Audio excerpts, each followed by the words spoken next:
Book I. Preface. While your divine intelligence and will, Imperator Caesar, were engaged in acquiring the right to command the world, and while your fellow citizens, when all their enemies had been laid low by your invincible valor, were glorying in your triumph and victory, while all foreign nations were in subjection awaiting your beck and call, and the Roman people and Senate, released from their alarm, were beginning to be guided by your most noble conceptions and policies, I hardly dared, in view of your serious employments, to publish my writings and long-considered ideas on architecture, for fear of subjecting myself to your displeasure by an unseasonable interruption. 2. But when I saw that you were giving your attention not only to the welfare of society in general and to the establishment of public order, but also to the providing of public buildings intended for utilitarian purposes, so that not only should the state have been enriched with provinces by your means, but that the greatness of its power might likewise be attended with distinguished authority in its public buildings, I thought that I ought to take the first opportunity to lay before you my writings on this theme. For in the first place it was this subject which made me known to your father, to whom I was devoted on account of his great qualities. After the council of heaven gave him a place in the dwellings of immortal life and transferred your father's power to your hands, my devotion continuing unchanged as I remembered him inclined me to support you. And so with Marcus Aurelius, Publius Minidius, and Gnaeus Cornelius, I was ready to supply and repair ballistae, scorpions, and other artillery, and I have received rewards for good service with them. After your first bestowal of these upon me, you continued to renew them on the recommendation of your sister. 3. Owing to this favor I need have no fear of want to the end of my life, and being thus laid under obligation I began to write this work for you, because I saw that you have built and are now building extensively, and that in future also you will take care that our public and private buildings shall be worthy to go down to posterity by the side of your other splendid achievements. I have drawn up definite rules to enable you, by observing them, to have personal knowledge of the quality both of existing buildings and of those which are yet to be constructed. For in the following books I have disclosed all the principles of the art. Chapter I. The education of the architect. 1. The architect should be equipped with knowledge of many branches of study and varied kinds of learning, for it is by his judgment that all work done by the other arts is put to test. This knowledge is the child of practice and theory. Practice is the continuous and regular exercise of employment where manual work is done with any necessary material according to the design of a drawing. Theory, on the other hand, is the ability to demonstrate and explain the productions of dexterity on the principles of proportion. 2. It follows, therefore, that architects who have aimed at acquiring manual skill without scholarship have never been able to reach a position of authority to correspond to their pains, while those who relied only upon theories and scholarship were obviously hunting the shadow, not the substance. But those who have a thorough knowledge of both, like men armed at all points, have the sooner attained their object and carried authority with them. 3. In all matters, but particularly in architecture, there are these 2 points: the thing signified, and that which gives it its significance. That which is signified is the subject of which we may be speaking, and that which gives significance is a demonstration on scientific principles. It appears, then, that one who professes himself an architect should be well versed in both directions. He ought, therefore, to be both naturally gifted and amenable to instruction. Neither natural ability without instruction nor instruction without natural ability can make the perfect artist. Let him be educated, skillful with the pencil, instructed in geometry, know much history, have followed the philosophers with attention, understand music, have some knowledge of medicine, know the opinions of the jurists, and be acquainted with astronomy and the theory of the heavens. For the reasons for all this are as follows. An architect ought to be an educated man so as to leave a more lasting remembrance in his treatises. Secondly, he must have a knowledge of drawing so that he can readily make sketches to show the appearance of the work which he proposes. Geometry, also, is of much assistance in architecture, and in particular it teaches us the use of the rule and compasses, by which especially we acquire readiness in making plans for buildings and their grounds, and rightly apply the square, the level, and the plummet. By means of optics, again, the light in buildings can be drawn from fixed quarters of the sky.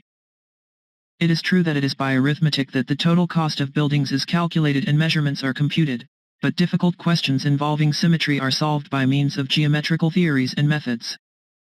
5. A wide knowledge of history is requisite because, among the ornamental parts of an architect's design for a work, there are many the underlying idea of whose employment he should be able to explain to inquirers. For instance, suppose him to set up the marble statues of women in long robes, called caryatids, to take the place of columns, with the mutules and coronas placed directly above their heads. He will give the following explanation to his questioners. Carii, a state in Peloponnesus, sided with the Persian enemies against Greece. Later the Greeks, having gloriously won their freedom by victory in the war, made common cause and declared war against the people of Carii. They took the town, killed the men, abandoned the state to desolation, and carried off their wives into slavery, without permitting them, however, to lay aside the long robes and other marks of their rank as married women, so that they might be obliged not only to march in the triumph but to appear forever after as a type of slavery, burdened with the weight of their shame and so making atonement for their state. Hence, the architects of the time designed for public buildings statues of these women, placed so as to carry a load, in order that the sin and the punishment of the people of Carii might be known and handed down even to posterity. 6. Likewise the Lacedaemonians under the leadership of Pausanias, son of Aegisipales, after conquering the Persian armies, infinite in number, with a small force at the Battle of Plataea, celebrated a glorious triumph with the spoils and booty, and with the money obtained from the sale thereof built the Persian porch, to be a monument to the renown and valor of the people and a trophy of victory for posterity. And there they set effigies of the prisoners arrayed in barbarian costume and holding up the roof, their pride punished by this deserved affront, that enemies might tremble for fear of the effects of their courage. And that their own people, looking upon this ensample of their valor and encouraged by the glory of it, might be ready to defend their independence. So from that time on, many have put up statues of Persians supporting entablatures and their ornaments, and thus from that motive have greatly enriched the diversity of their works. There are other stories of the same kind which architects ought to know. Photo. H. B. Warren. Caryatides of the Erechthum at Athens. Photo. Anderson Caryatides now in the Villa Albani at Rome. 7. As for philosophy, it makes an architect high-minded and not self-assuming, but rather renders him courteous, just, and honest without avariciousness. This is very important, for no work can be rightly done without honesty and incorruptibility. Let him not be grasping nor have his mind preoccupied with the idea of receiving perquisites, but let him with dignity keep up his position by cherishing a good reputation. These are among the precepts of philosophy. Furthermore, philosophy treats of physics, in Greek F, S, A, where a more careful knowledge is required because the problems which come under this head are numerous and of very different kinds, as, for example, in the case of the conducting of water. For at points of intake and at curves, and at places where it is raised to a level, currents of air naturally form in one way or another. And nobody who has not learned the fundamental principles of physics from philosophy will be able to provide against the damage which they do. So the reader of Ctesibius or Archimedes and the other writers of treatises of the same class will not be able to appreciate them unless he has been trained in these subjects by the philosophers. Caryatides. From the edition of Vitruvius by Fra Giocondo, Venice, 1511. 8. Music, also, the architect ought to understand so that he may have knowledge of the canonical and mathematical theory, and besides be able to tune ballistae, catapultae, and scorpions to the proper key. For to the right and left in the beams are the holes in the frames through which the strings of twisted sinew are stretched by means of windlasses and bars, and these strings must not be clamped and made fast until they give the same correct note to the ear of the skilled workman. For the arms thrust through those stretched strings must, on being let go, strike their blow together at the same moment, but if they are not in unison, they will prevent the course of projectiles from being straight. Persians. From the edition of Vitruvius by Fra Giocondo, Venice, 1511. 9. In theatres, likewise, there are the bronze vessels, in Greek A, which are placed in niches under the seats in accordance with the musical intervals on mathematical principles. These vessels are arranged with a view to musical concords or harmony, and apportioned in the compass of the fourth, the fifth, and the octave, and so on up to the double octave, in such a way that when the voice of an actor falls in unison with any of them its power is increased, and it reaches the ears of the audience with greater clearness and sweetness. Water organs, too, and the other instruments which resemble them cannot be made by one who is without the principles of music. The architect should also have a knowledge of the study of medicine on account of the questions of climates, in Greek. Atta, air, the healthiness and unhealthiness of sites, and the use of different waters. For without these considerations, the healthiness of a dwelling cannot be assured. And as for principles of law, he should know those which are necessary in the case of buildings having party walls, with regard to water dripping from the eaves, and also the laws about drains, windows, and water supply. And other things of this sort should be known to architects, so that, before they begin upon buildings, they may be careful not to leave disputed points for the householders to settle after the works are finished. And so that in drawing up contracts the interests of both employer and contractor may be wisely safeguarded. For if a contract is skillfully drawn, each may obtain a release from the other without disadvantage. From astronomy we find the east, west, south, and north, as well as the theory of the heavens, the equinox, solstice, and courses of the stars. If one has no knowledge of these matters, he will not be able to have any comprehension of the theory of sundials. Consequently, since this study is so vast in extent, embellished and enriched as it is with many different kinds of learning, I think that men have no right to profess themselves architects hastily, without having climbed from boyhood the steps of these studies and thus, nursed by the knowledge of many arts and sciences, having reached the heights of the holy ground of architecture. But perhaps to the inexperienced it will seem a marvel that human nature can comprehend such a great number of studies and keep them in the memory. Still, the observation that all studies have a common bond of union and intercourse with one another, will lead to the belief that this can easily be realized. For a liberal education forms, as it were, a single body made up of these members. Those, therefore, who from tender years receive instruction in the various forms of learning, recognize the same stamp on all the arts, and an intercourse between all studies. And so they more readily comprehend them all.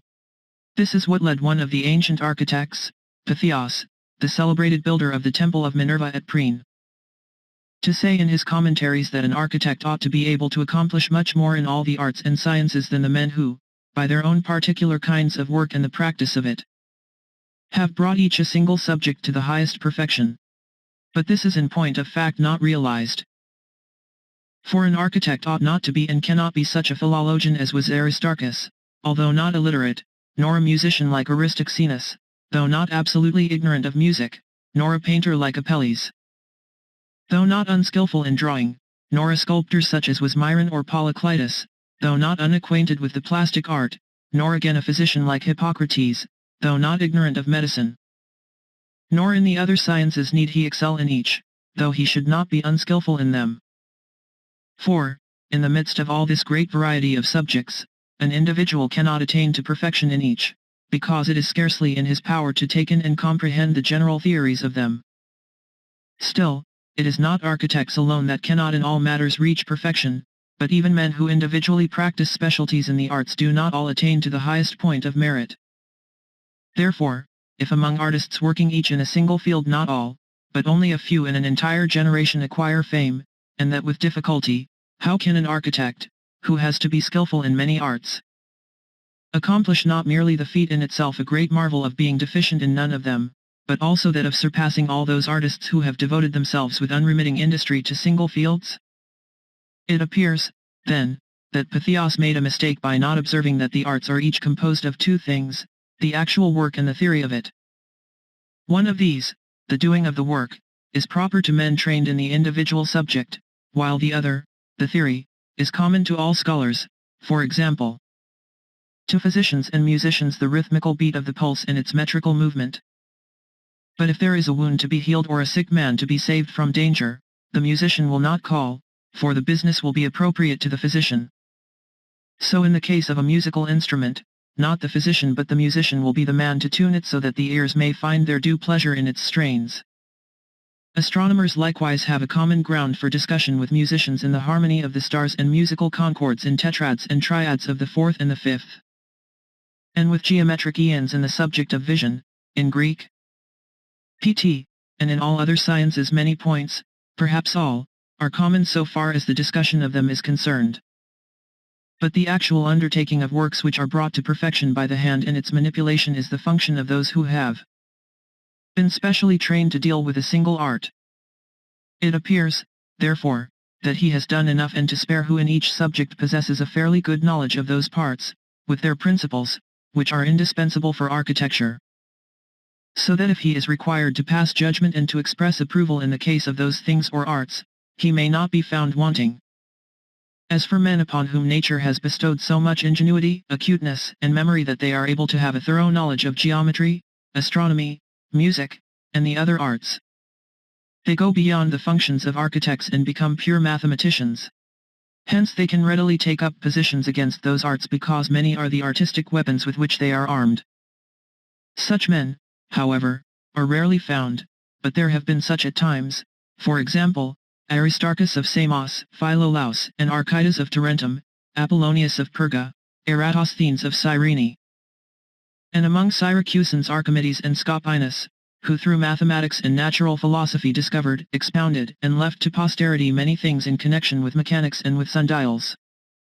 Since, therefore, the possession of such talents due to natural capacity is not vouchsafed at random to entire nations, but only to a few great men, since, moreover, the function of the architect requires a training in all the departments of learning. And finally, since reason, on account of the wide extent of the subject, concedes that he may possess not the highest but not even necessarily a moderate knowledge of the subjects of study, I request, Caesar, both of you and of those who may read the said books, that if anything is set forth with too little regard for grammatical rule, it may be pardoned. For it is not as a very great philosopher, nor as an eloquent rhetorician, nor as a grammarian trained in the highest principles of his art, that I have striven to write this work, but as an architect who has had only a dip into those studies. Still, as regards the efficacy of the art and the theories of it, I promise and expect that in these volumes I shall undoubtedly show myself of very considerable importance not only to builders but also to all scholars. Chapter 2. The Fundamental Principles of Architecture. 1. Architecture depends on order, in Greek t, arrangement, in Greek d, es, eurythmy, symmetry, propriety, and economy, in Greek a. 2. Order gives due measure to the members of a work considered separately, and symmetrical agreement to the proportions of the whole. It is an adjustment according to quantity, in Greek p, s, t. By this I mean the selection of modules from the members of the work itself and, starting from these individual parts of members, constructing the whole work to correspond. Arrangement includes the putting of things in their proper places and the elegance of effect which is due to adjustments appropriate to the character of the work. Its forms of expression, Greek, d, a, are these: ground plan, elevation, and perspective. A ground plan is made by the proper successive use of compasses and rule, through which we get outlines for the plane surfaces of buildings. An elevation is a picture of the front of a building, set upright and properly drawn in the proportions of the contemplated work. Perspective is the method of sketching a front with the sides withdrawing into the background, the lines all meeting in the center of a circle. All three come of reflection and invention. Reflection is careful and laborious thought, and watchful attention directed to the agreeable effect of one's plan. Invention, on the other hand, is the solving of intricate problems and the discovery of new principles by means of brilliancy and versatility. These are the departments belonging under arrangement. 3. Eurythmy is beauty and fitness in the adjustments of the members. This is found when the members of a work are of a height suited to their breadth, of a breadth suited to their length, and, in a word, when they all correspond symmetrically. 4. Symmetry is a proper agreement between the members of the work itself, and relation between the different parts in the whole general scheme, in accordance with a certain part selected as standard. Thus in the human body there is a kind of symmetrical harmony between forearm, foot, palm, finger, and other small parts, and so it is with perfect buildings. In the case of temples, symmetry may be calculated from the thickness of a column, from a triglyph, or even from a module, in the ballista, from the whole or from what the Greeks call the t, in a ship, from the space between the thole pins d, p, and in other things, from various members. 5. Propriety is that perfection of style which comes when a work is authoritatively constructed on approved principles. It arises from prescription, Greek, et, s. From usage or from nature. From prescription, in the case of hypaethral edifices, open to the sky, in honor of Jupiter, lightning, the heaven, the sun, or the moon, for these are gods whose semblances and manifestations we behold before our very eyes in the sky when it is cloudless and bright. The temples of Minerva, Mars, and Hercules will be Doric, since the virile strength of these gods makes daintiness entirely inappropriate to their houses. In temples to Venus, Flora, Proserpine, spring water, and the nymphs, the Corinthian order will be found to have peculiar significance, because these are delicate divinities and so its rather slender outlines. Its flowers, leaves, and ornamental volutes will lend propriety where it is due. The construction of temples of the Ionic order to Juno, Diana, Father Bacchus, and the other gods of that kind, will be in keeping with the middle position which they hold. For the building of such will be an appropriate combination of the severity of the Doric and the delicacy of the Corinthian. 6. Propriety arises from usage when buildings having magnificent interiors are provided with elegant entrance courts to correspond. For there will be no propriety in the spectacle of an elegant interior approached by a low, mean entrance. Or, if dentils be carved in the cornice of the Doric entablature or triglyphs represented in the Ionic entablature over the cushion-shaped capitals of the columns, the effect will be spoilt by the transfer of the peculiarities of the one order of building to the other, the usage in each class having been fixed long ago. 7. Finally, propriety will be due to natural causes if, for example, in the case of all sacred precincts we select very healthy neighborhoods with suitable springs of water in the places where the fanes are to be built. Particularly in the case of those to Aesculapius and to Health, gods by whose healing powers great numbers of the sick are apparently cured. For when their diseased bodies are transferred from an unhealthy to a healthy spot, and treated with waters from health-giving springs, they will the more speedily grow well. The result will be that the divinity will stand in higher esteem and find his dignity increased, all owing to the nature of his site. There will also be natural propriety in using an eastern light for bedrooms and libraries, a western light in winter for baths and winter apartments, and a northern light for picture galleries and other places in which a steady light is needed, for that quarter of the sky grows neither light nor dark with the course of the sun, but remains steady and unshifting all day long. 8. Economy denotes the proper management of materials and of site, as well as a thrifty balancing of cost and common sense in the construction of works. This will be observed if, in the first place, the architect does not demand things which cannot be found or made ready without great expense. For example, it is not everywhere that there is plenty of pit sand, rubble, fir, clear fir, and marble, since they are produced in different places and to assemble them is difficult and costly. Where there is no pit sand, we must use the kinds washed up by rivers or by the sea. The lack of fir and clear fir may be evaded by using cypress, poplar, elm, or pine, and other problems we must solve in similar ways. 9. A second stage in economy is reached when we have to plan the different kinds of dwellings suitable for ordinary householders, for great wealth, or for the high position of the statesman. A house in town obviously calls for one form of construction, that into which stream the products of country estates requires another. This will not be the same in the case of money lenders and still different for the opulent and luxurious. For the powers under whose deliberations the Commonwealth is guided, dwellings are to be provided according to their special needs, and, in a word, the proper form of economy must be observed in building houses for each and every class. Chapter 3. The departments of architecture. 1. There are 3 departments of architecture: the art of building, the making of timepieces, and the construction of machinery. Building is, in its turn, divided into 2 parts, of which the first is the construction of fortified towns and of works for general use in public places, and the second is the putting up of structures for private individuals. There are 3 classes of public buildings, the first for defensive, the second for religious, and the third for utilitarian purposes. Under defense comes the planning of walls, towers, and gates, permanent devices for resistance against hostile attacks. Under religion, the erection of fanes and temples to the immortal gods. Under utility, the provision of meeting places for public use, such as harbors, markets, colonnades, baths, theaters, promenades, and all other similar arrangements in public places. 2. All these must be built with due reference to durability, convenience, and beauty. Durability will be assured when foundations are carried down to the solid ground and materials wisely and liberally selected, Convenience. When the arrangement of the apartments is faultless and presents no hindrance to use, and when each class of building is assigned to its suitable and appropriate exposure, and beauty, when the appearance of the work is pleasing and in good taste, and when its members are in due proportion according to correct principles of symmetry. Chapter 4. The site of a city. 1. For fortified towns the following general principles are to be observed. First comes the choice of a very healthy site. Such a site will be high, neither misty nor frosty, and in a climate neither hot nor cold, but temperate, further, without marshes in the neighborhood. For when the morning breezes blow toward the town at sunrise, if they bring with them mists from marshes and, mingled with the mist, the poisonous breath of the creatures of the marshes to be wafted into the bodies of the inhabitants, they will make the site unhealthy.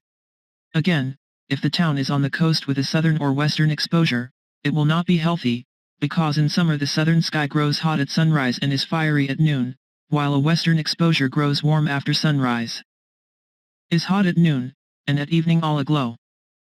2. These variations in heat and the subsequent cooling off are harmful to the people living on such sites. The same conclusion may be reached in the case of inanimate things. For instance, nobody draws the light for covered wine rooms from the south or west, but rather from the north, since that quarter is never subject to change but is always constant and unshifting. So it is with granaries. Grain exposed to the sun's course soon loses its good quality, and provisions and fruit, unless stored in a place unexposed to the sun's course, do not keep long. 3. For heat is a universal solvent, melting out of things their power of resistance, and sucking away and removing their natural strength with its fiery exhalations so that they grow soft, and hence weak, under its glow. We see this in the case of iron which, however hard it may naturally be, yet when heated thoroughly in a furnace fire can be easily worked into any kind of shape, and still, if cooled while it is soft and white-hot, it hardens again with a mere dip into cold water and takes on its former quality. 4. We may also recognize the truth of this from the fact that in summer the heat makes everybody weak, not only in unhealthy but even in healthy places. And that in winter even the most unhealthy districts are much healthier because they are given a solidity by the cooling off. Similarly, persons removed from cold countries to hot cannot endure it but waste away, whereas those who pass from hot places to the cold regions of the north not only do not suffer in health from the change of residence but even gain by it. 5. It appears, then, that in founding towns we must beware of districts from which hot winds can spread abroad over the inhabitants.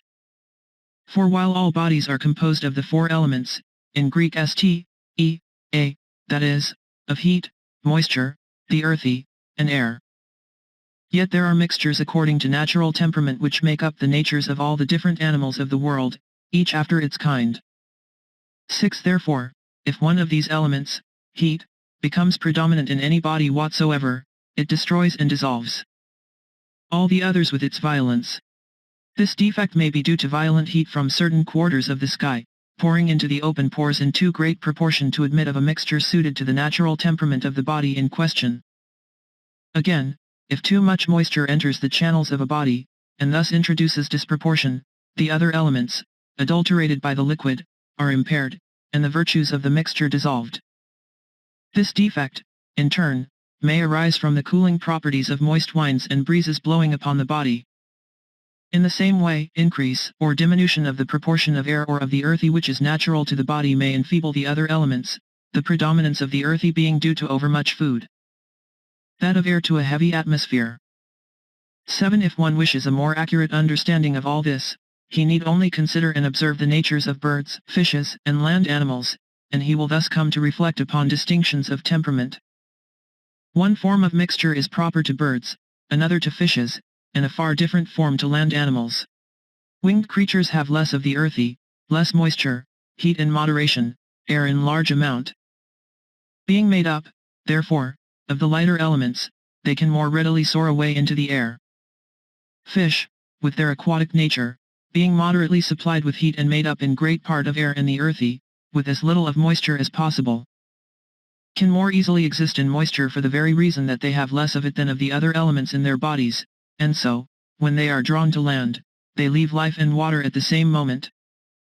Similarly, the land animals, being moderately supplied with the elements of air and heat, and having less of the earthy and a great deal of moisture, cannot long continue alive in the water, because their portion of moisture is already abundant. 8. Therefore, if all this is as we have explained, our reason showing us that the bodies of animals are made up of the elements, and these bodies, as we believe, giving way and breaking up as a result of excess or deficiency in this or that element, we cannot but believe that we must take great care to select a very temperate climate for the site of our city, since healthfulness is, as we have said, the first requisite. 9. I cannot too strongly insist upon the need of a return to the method of old times. Our ancestors, when about to build a town or an army post, sacrificed some of the cattle that were wont to feed on the site proposed and examined their livers. If the livers of the first victims were dark-colored or abnormal, they sacrificed others, to see whether the fault was due to disease or their food. They never began to build defensive works in a place until after they had made many such trials and satisfied themselves that good water and food had made the liver sound and firm. If they continued to find it abnormal, they argued from this that the food and water supply found in such a place would be just as unhealthy for man, and so they moved away and changed to another neighborhood, healthfulness being their chief object. That pasturage and food may indicate the healthful qualities of a site is a fact which can be observed and investigated in the case of certain pastures in Crete, on each side of the river Varius, which separates the two Cretan states of Knossos and Gordyna. There are cattle at pasture on the right and left banks of that river, but while the cattle that feed near Knossos have the usual spleen, those on the other side near Gordyna have no perceptible spleen. On investigating the subject, physicians discovered on this side a kind of herb which the cattle chew and thus make their spleen small. The herb is therefore gathered and used as a medicine for the cure of splenetic people. The Cretans call it sp. From food and water, then, we may learn whether sites are naturally unhealthy or healthy. If the walled town is built among the marshes themselves, provided they are by the sea, with a northern or northeastern exposure, and are above the level of the seashore, the site will be reasonable enough. 4 ditches can be dug to let out the water to the shore, and also in times of storms the sea swells and comes backing up into the marshes, where its bitter blend prevents the reproductions of the usual marsh creatures, while any that swim down from the higher levels to the shore are killed at once by the saltness to which they are unused.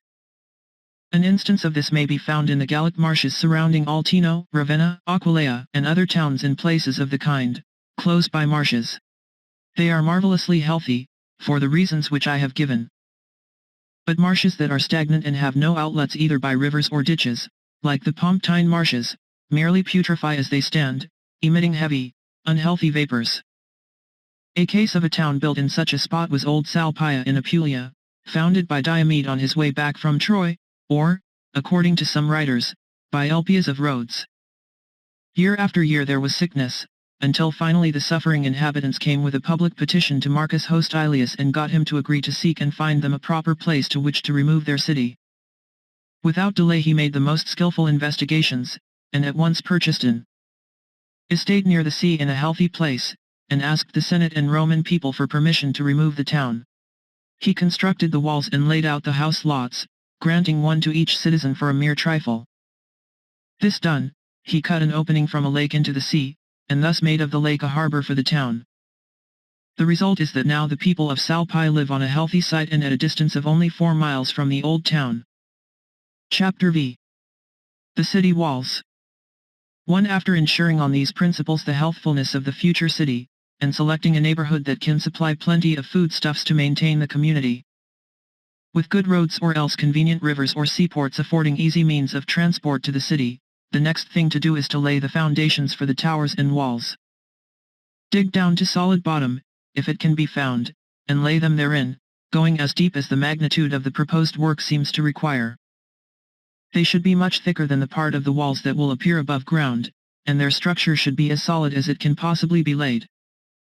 2. The towers must be projected beyond the line of wall, so that an enemy wishing to approach the wall to carry it by assault may be exposed to the fire of missiles on his open flank from the towers on his right and left. Special pains should be taken that there be no easy avenue by which to storm the wall. The roads should be encompassed at steep points, and planned so as to approach the gates, not in a straight line, but from the right to the left, for as a result of this, the right-hand side of the assailants, unprotected by their shields, will be next the wall. Towns should be laid out not as an exact square nor with salient angles, but in circular form, to give a view of the enemy from many points. Defense is difficult where there are salient angles, because the angle protects the enemy rather than the inhabitants. 3. The thickness of the wall should, in my opinion, be such that armed men meeting on top of it may pass one another without interference. In the thickness there should be set a very close succession of ties made of charred olive wood, binding the two faces of the wall together like pins, to give it lasting endurance. For that is a material which neither decay, nor the weather, nor time can harm, but even though buried in the earth or set in the water it keeps sound and useful forever. And so not only city walls but substructures in general and all walls that require a thickness like that of a city wall, will be long in falling to decay if tied in this manner. 4. The towers should be set at intervals of not more than a bowshot apart, so that in case of an assault upon any one of them, the enemy may be repulsed with scorpions and other means of hurling missiles from the towers to the right and left. Opposite the inner side of every tower the wall should be interrupted for a space the width of the tower, and have only a wooden flooring across, leading to the interior of the tower but not firmly nailed. This is to be cut away by the defenders in case the enemy gets possession of any portion of the wall, and if the work is quickly done, the enemy will not be able to make his way to the other towers and the rest of the wall unless he is ready to face a fall. 5. The towers themselves must be either round or polygonal. Square towers are sooner shattered by military engines, for the battering rams pound their angles to pieces, but in the case of round towers they can do no harm, being engaged, as it were, in driving wedges to their center. The system of fortification by wall and towers may be made safest by the addition of earthen ramparts, for neither rams, nor mining, nor other engineering devices can do them any harm. Construction of city walls. From the edition of Vitruvius by Fra Giocondo, Venice, 1511. 6. The rampart form of defense, however, is not required in all places, but only where outside the wall there is high ground from which an assault on the fortifications may be made over a level space lying between. In places of this kind we must first make very wide, deep ditches, next sink foundations for a wall in the bed of the ditch and build them thick enough to support an earthwork with ease. 7. Then within this substructure lay a second foundation, far enough inside the first to leave ample room for cohorts in line of battle to take position on the broad top of the rampart for its defense. Having laid these two foundations at this distance from one another, build cross walls between them, uniting the outer and inner foundation, in a comb-like arrangement, set like the teeth of a saw. With this form of construction, the enormous burden of earth will be distributed into small bodies, and will not lie with all its weight in one crushing mass so as to thrust out the substructures. 8. With regard to the material of which the actual wall should be constructed or finished, there can be no definite prescription, because we cannot obtain in all places the supplies that we desire. Dimension stone, flint, rubble, burnt or unburnt brick. Use them as you find them. For it is not every neighborhood or particular locality that can have a wall built of burnt brick like that at Babylon, where there was plenty of asphalt to take the place of lime and sand. And yet possibly each may be provided with materials of equal usefulness so that out of them a faultless wall may be built to last forever. Chapter 6. The directions of the streets, with remarks on the wines. 1. The town being fortified, the next step is the apportionment of house lots within the wall and the laying out of streets and alleys with regard to climatic conditions. They will be properly laid out if foresight is employed to exclude the wines from the alleys. Cold wines are disagreeable, hot wines enervating, moist wines unhealthy. We must, therefore, avoid mistakes in this matter and beware of the common experience of many communities. For example, Mytilene in the island of Lesbos is a town built with magnificence and good taste, but its position shows a lack of foresight. In that community when the wind is south, the people fall ill, when it is northwest, it sets them coughing, with the north wind they do indeed recover but cannot stand about in the alleys and streets, owing to the severe cold. 2. Wind is a flowing wave of air, moving hither and thither indefinitely. It is produced when heat meets moisture, the rush of heat generating a mighty current of air. That this is the fact we may learn from bronze eolipiles, and thus by means of a scientific invention discover a divine truth lurking in the laws of the heavens. Eolipiles are hollow bronze balls, with a very small opening through which water is poured into them. Set before a fire, not a breath issues from them before they get warm, but as soon as they begin to boil, out comes a strong blast due to the fire. Thus from this slight and very short experiment we may understand and judge of the mighty and wonderful laws of the heavens and the nature of wines. 3. By shutting out the wines from our dwellings, therefore, we shall not only make the place healthful for people who are well, but also in the case of diseases due perhaps to unfavorable situations elsewhere, the patients who in other healthy places might be cured by a different form of treatment, will here be more quickly cured by the mildness that comes from the shutting out of the wines. The diseases which are hard to cure in neighborhoods such as those to which I have referred above are catarrh, hoarseness, coughs, pleurisy, consumption, spitting of blood, and all others that are cured not by lowering the system but by building it up. They are hard to cure, first, because they are originally due to chills, secondly, because the patient's system being already exhausted by disease, the air there, which is in constant agitation owing to wines and therefore deteriorated, takes all the sap of life out of their diseased bodies and leaves them more meager every day.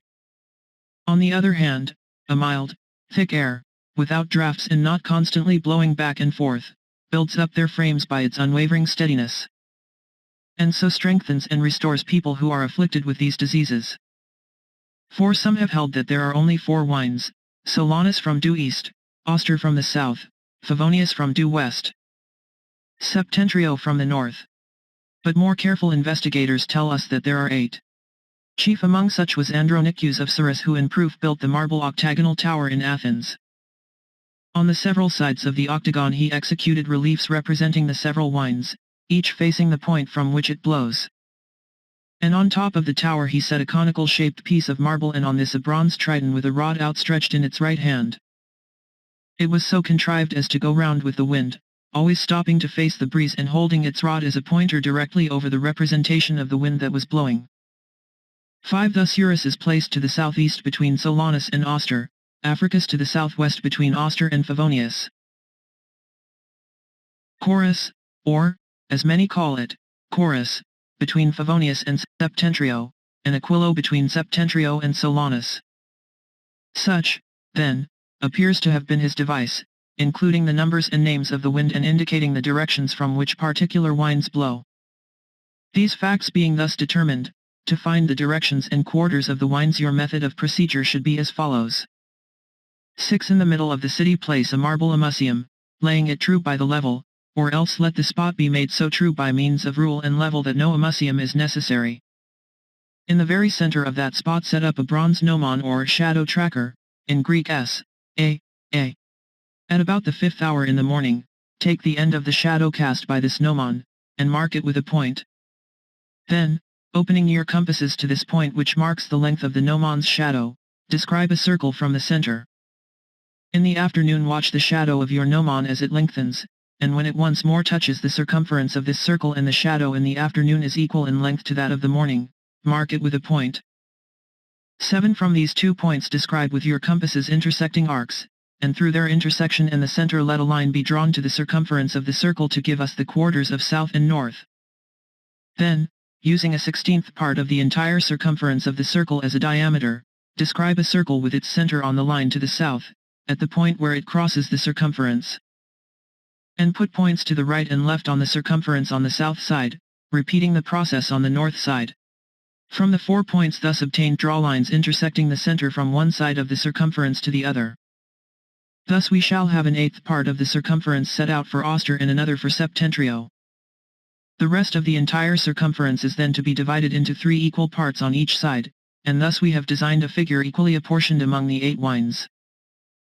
Then let the directions of your streets and alleys be laid down on the lines of division between the quarters of 2 wines. The Tower of the Wines at Athens. 8. On this principle of arrangement the disagreeable force of the wines will be shut out from dwellings and lines of houses. For if the streets run full in the face of the wines, their constant blasts rushing in from the open country, and then confined by narrow alleys, will sweep through them with great violence. The lines of houses must therefore be directed away from the quarters from which the wines blow, so that as they come in, they may strike against the angles of the blocks and their force thus be broken and dispersed. 9. Those who know names for very many wines will perhaps be surprised at our setting forth that there are only 8. Remembering, however, that Eratosthenes of Cyrene, employing mathematical theories and geometrical methods, discovered from the course of the sun, the shadows cast by an equinoctial gnomon, and the inclination of the heaven that the circumference of the earth is 252,000 stadia, that is, 31,1,500,000 paces. And observing that an eighth part of this, occupied by a wind, is 3,937,500 paces, they should not be surprised to find that a single wind, ranging over so wide a field, is subject to shifts this way and that, leading to a variety of breezes. So we often have Leuconotus and Altinus blowing respectively to the right and left of Auster, Lebonotus and Subvesperus to the right and left of Africus, Argists, and at certain periods the Atese. On either side of Favonius, Circeos and Chorus on the sides of Chorus, Thracias and Gallicis on either side of Septentrio, Suparnes and Cicios to the right and left of Aquilo, Carbus. And at a certain period the Ornithia, on either side of Solanus, while Eurycercias and Volturnus blow on the flanks of Eurus which is between them. There are also many other names for winds derived from localities or from the squalls which sweep from rivers or down mountains. Then, too, there are the breezes of early morning, for the sun on emerging from beneath the earth strikes humid air as he returns, and as he goes climbing up the sky he spreads it out before him, extracting breezes from the vapor that was there before the dawn. Those that still blow on after sunrise are classed with Eurus, and hence appears to come the Greek name as the child of the breezes, and the word for tomorrow, named from the early morning breezes. Some people do indeed say that Eratosthenes could not have inferred the true measure of the earth. Whether true or untrue, it cannot affect the truth of what I have written on the fixing of the quarters from which the different winds blow. Diagram of the winds. From the edition of Vitruvius by Frajocandu, Venice, 1511. If he was wrong, the only result will be that the individual winds may blow, not with the scope expected from his measurement, but with powers either more or less widely extended. For the readier understanding of these topics, since I have treated them with brevity, it has seemed best to me to give two figures, or, as the Greeks say, at the end of this book. One designed to show the precise quarters from which the winds arise, the other, how by turning the directions of the rows of houses and the streets away from their full force, we may avoid unhealthy blasts. Let A be the center of a plane surface, and B the point to which the shadow of the gnomon reaches in the morning. Taking A as the center, open the compasses to the point B, which marks the shadow, and describe a circle. Put the gnomon back where it was before and wait for the shadow to lessen and grow again until in the afternoon it is equal to its length in the morning, touching the circumference at the point C. Then from the points B and C describe with the compasses two arcs intersecting at D. Next draw a line from the point of intersection D through the center of the circle to the circumference and call it EF. This line will show where the south and north lie. Then find with the compasses a 16th part of the entire circumference, then center the compasses on the point E where the line to the south touches the circumference, and set off the points G and H to the right and left of E. Likewise on the north side, center the compasses on the circumference at the point F on the line to the north, and set off the points I and K to the right and left. Then draw lines through the center from G to K and from H to I. Thus the space from G to H will belong to Auster in the south, and the space from I to K will be that of Septentrio. The rest of the circumference is to be divided equally into 3 parts on the right and 3 on the left, those to the east at the points L and M, those to the west at the points N and O. Finally, intersecting lines are to be drawn from M to O and from L to N. Thus we shall have the circumference divided into 8 equal spaces for the winds. The figure being finished, we shall have at the 8 different divisions, beginning at the south, the letter G between Eurus and Auster, H between Auster and Africus, N between Africus and Favonius, O between Favonius and Chorus, K between Chorus and Septentrio, I between Septentrio and Aquilo, L between Aquilo and Solanus, and M between Solanus and Eurus. This done, apply a gnomon to these 8 divisions and thus fix the directions of the different alleys. Chapter 7. The sites for public buildings. One having laid out the alleys and determined the streets, we have next to treat of the choice of building sites for temples, the forum, and all other public places, with a view to general convenience and utility. If the city is on the sea, we should choose ground close to the harbor as the place where the forum is to be built, but if inland, in the middle of the town. For the temples, the sites for those of the gods under whose particular protection the state is thought to rest and for Jupiter, Juno, and Minerva, should be on the very highest point commanding a view of the greater part of the city. Mercury should be in the forum, or, like Isis and Serapis, in the emporium, Apollo and Father Bacchus near the theater, Hercules at the circus in communities which have no gymnasia nor amphitheaters. Mars outside the city but at the training ground, and so Venus, but at the harbor.